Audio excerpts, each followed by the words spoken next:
আমার ছেলে আমার বেওয়ারিশ না।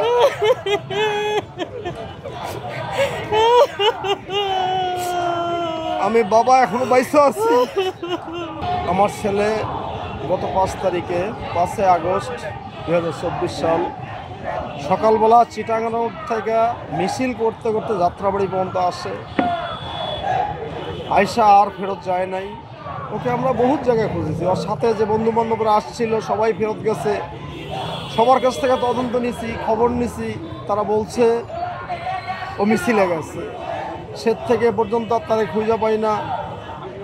তারে খুঁজতে খুঁজতে আমরা সোনারগাঁ থানায় জিডি করি, 2500 সেনা ক্যাম্পে অভিযোগ করি, বিভিন্ন পেপার পত্রিকায় নিউজ দেই, সময় চ্যানেলে নিউজ করি, ঢাকা মেডিকেলের মর্গে কয়েকবার আসছি।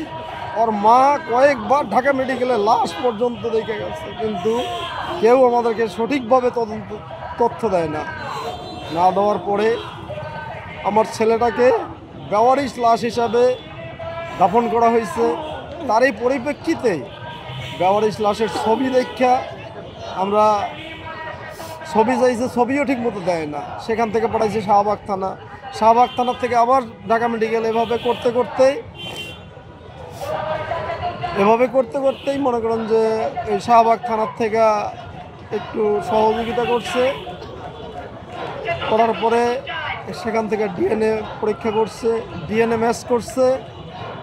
আমার সরকারের কাছে আকুল আবেদন, আমার ছেলে বেওয়ারিশ না, আমার ছেলে আমার বেওয়ারিশ না।